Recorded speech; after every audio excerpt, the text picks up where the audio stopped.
Empathy is fantastic, but like everything else, once you overdo it, it turns against you. When you start helping people and you feel drained afterwards, that's basically when things are not going the way you wanted. Because if you want to help people, you want to take care of yourself first, and then you can take care about people. It's always good to be selfish about that. Honestly, it's not my problem. It's their problem.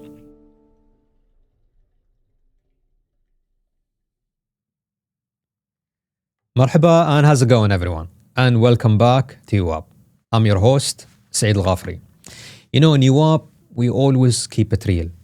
No BS involved. And if you're here, it tells me that you make clarity and growth a priority in your life and work and everything in between. And that's why I'm here. I have been there and I understand your frustrations and your concerns, and I'll guide you through real conversations from my experience as a CEO, a C-suite guy, and a well-being executive coach. One more thing, and very important. If you're new here, special welcome to you. And thanks whoever shared this episode with you. And please share it with whoever you think needs it. Today's episode is something that I personally felt trapped in. And I really don't blame leaders and caregivers from it, because we all face it. But really few talks about it, and very much openly. And that is empathy fatigue. Empathy is fantastic, but like everything else, once you overdo it, it turns against you. And that's when fatigue hits you the more. Now, why that happens? Because we really don't find that balance point, because it's so important to have that balance. Sometimes people think, yeah, let me help, let me be in their shoes, because it's important, empathy is important. But again, reality is you need to find a balance where to say no. I see also a lot of people, when it comes to anything like empathy or anything, they hear someone saying you need to be empathic, you need to be, let's say, strategic, and they just go and overdo it. Listen, man, it's not about let's go all the time. Sometimes when you overwork yourself and overwork your team, you won't basically get that result that you wanted. You all will be fatigued, and eventually that's not what we wanted. All right? So it's not about basically, the fact of the matter that you should not really listen, you shouldn't be in everyone's shoes. You want to have that natural ability to always care and listen and connect with people. And you don't want it to be like you're doing it and you feel so heavy after having a conversation with someone.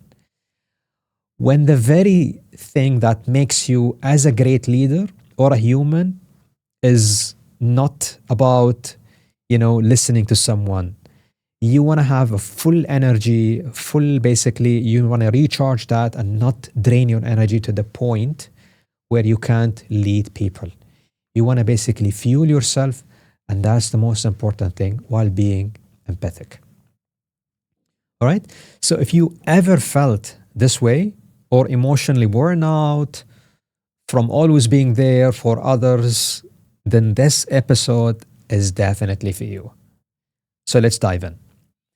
So when does empathy turns into exhaustion? Sometimes, and this is the first thing that I tell people, it's really not easy for you to basically tell someone that you don't want to help. And honestly, when you want to help, it's not easy to be in everyone's mind.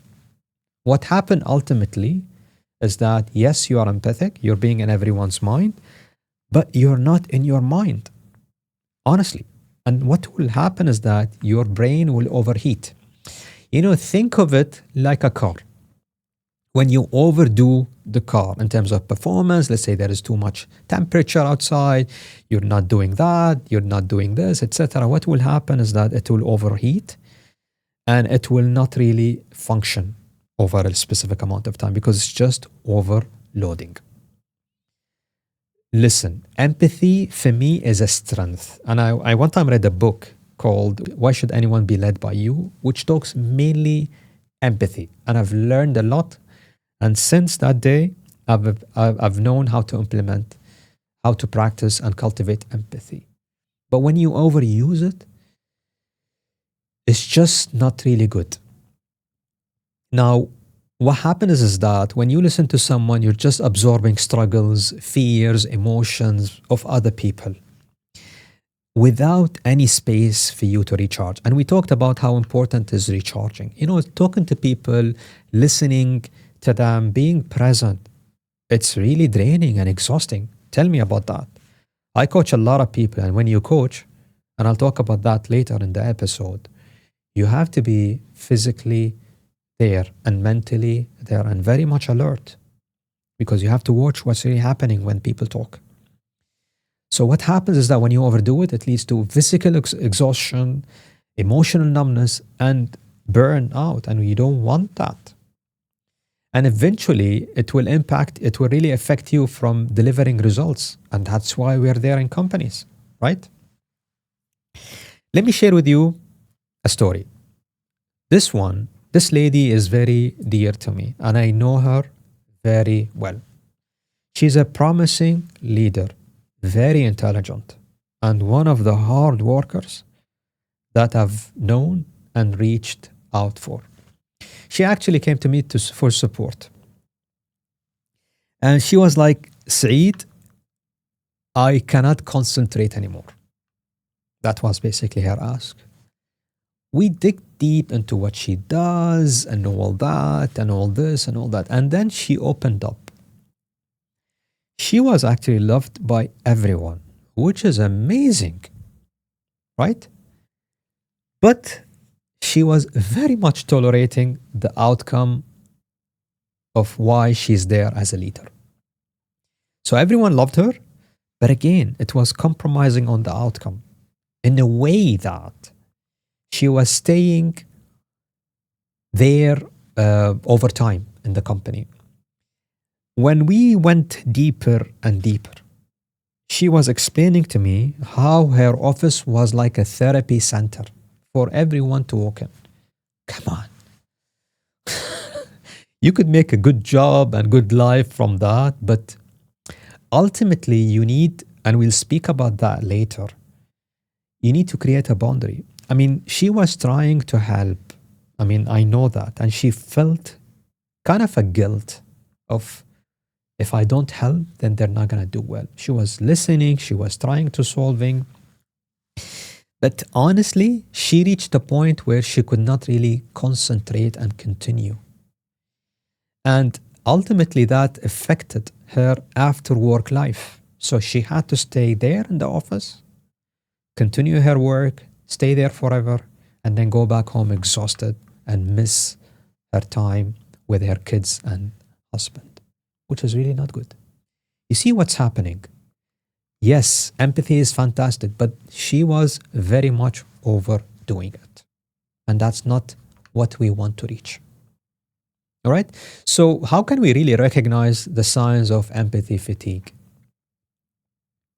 Let me share with you from my experience how to notice that. The first thing is you will feel very much drained after helping someone. And that's sometimes not good. You know, when I help someone, I'm actually energized after that. You know, when you help people, you want to have that feeling that, wow, that was amazing, man. You'll be like, hell yeah, I should do more of this. When you start helping people and you feel drained afterwards, that's basically when things are not going the way you wanted. The second thing here is you have that guilt feeling that I should really help, even though you don't believe that they should do it. This one is very tricky, by the way. And what happens is that when you have that guilt, that you're basically trying to help someone and it doesn't tally with the business, with the values, etc., it's really not that great. And you don't want that. you reach a situation where you are just listening and you're not really judgmental. When you listen to someone, you should not really be judging that other person, and you don't want that. Now, the thing that you need to keep in mind is that you've got some other things that you need to do in your life, all right? And that's what I talk about here. It's very important that you don't have that guilt. Yeah? Now, imagine you are leading someone and they're sharing with you something that conflicts with the values and all that. How can you separate your emotions between what they're sharing with you and the business? It becomes a bit tricky sometimes. And that's where you have the guilt that you want to help, but it's really conflicting with your emotions. All right?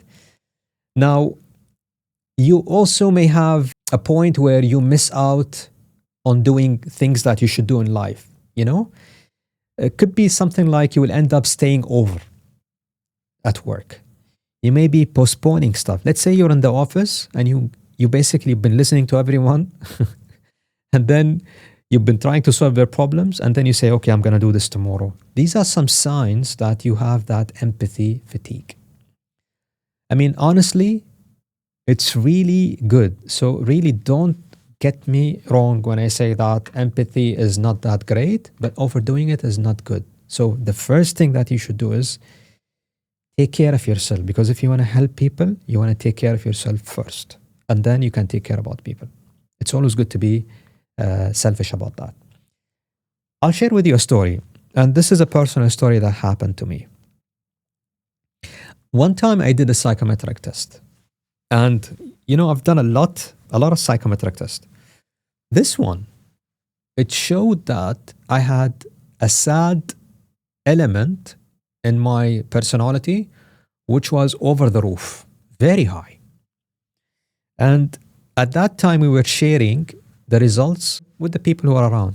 And they were like, Saeed, could you be like that? You're always smiling, you're always happy, and no way, that's you. There's something wrong here. But again, when the coach explained it to me, it had an absolutely different meaning. That sad feeling meant that when I see someone who needs help, I have that sad feeling that I should help them. And this was one of the things that was always draining me. And when my coach explained it to me, she was like, what do you think, Saeed? What do you think about what I just told you? I was like, wow, I wasn't really thinking this way. I really cannot believe that this is right. But honestly, you're absolutely right. This is where, honestly, I had to do things different in my career. And it really impacted me positively when it comes to that. So let's talk about what really takes for us to have that empathy level a bit lower, just so that we can thrive in our life. The first thing is, this is the first thing that you need to keep always in your mind, is set emotional boundaries. You know that lady who was like having that open door policy for everyone to comes and all that. It's good to have boundaries, when to have it and when not to have it. I mean, just remember that when you're stressed, when you're in the office, it's not about these guys. You've got a lot of work. You're stressed from shareholders, life demands, and so on. So it's really not easy to practice and cultivate empathy all the time. How could you do it? You cannot. You're a human being. You've got this one brain that is basically trying to do a lot. So it's important to set those emotional boundaries. Why is that important? Because when you do it, you're just going to do other stuff and thrive. Now, let me be honest and frank with you. It would not be that easy to initiate this step. You will always have that guilt feeling, but you're going to thank me and thank yourself for doing it. You know what will happen when you start doing that? you are going to be, first of all, people will be shocked. Like, how come this person is not anymore welcoming us? And oh my God, you're going to be the talk of the town. People will be gossiping in the corridor. Why is he like that? Why is she like that? What happened? Probably you're going to be trending if there is such a trend in the company. It's like Instagram. You're going to be just the talk of the town. But honestly, it's just fine. It's you at the end of the day. People would definitely get it. Trust me when I talk about that. And listen, caring doesn't mean that you have to be carrying everyone. All right? So you need to define what is emotional responsibility for you first, and then you can work with others. The second thing here is when you do empathy, you have to recharge. So you will have to create regular recharge rituals. Even after when you create those boundaries, let's say you say, okay, I'm going to have, let's say, 3 slots in a day. As a leader, you still have to practice empathy. Later, maybe suddenly, maybe someone is coming with a, I don't know, breakdown or whatever the case is. So definitely you will have to balance between practicing empathy and then clearing up your mind, because it's important to recharge and remember the car exhaustion or overheating example that I mentioned to you.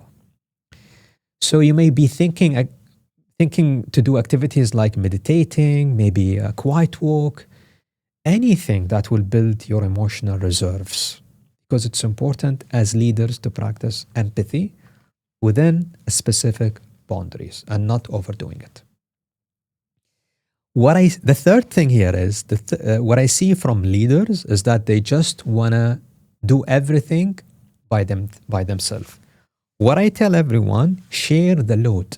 You know the saying, sharing is caring. That's basically what they say. Even my kids tell me that. You cannot take the load by yourself. You cannot.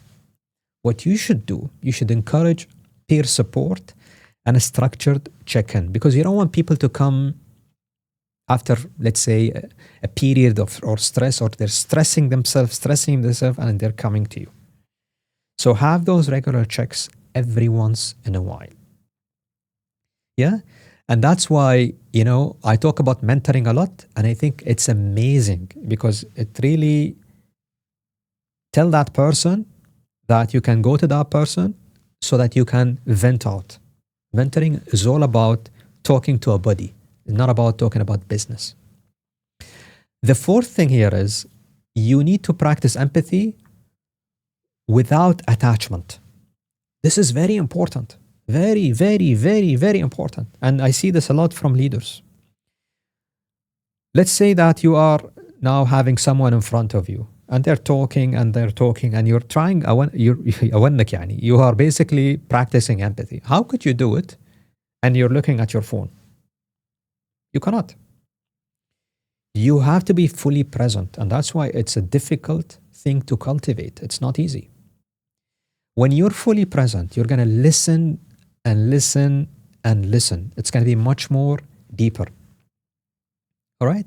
Now, what's really important about empathy is that you're listening and you are in their shoes and you're not really judging. You're just looking at the stuff from a different mindset, not the same one.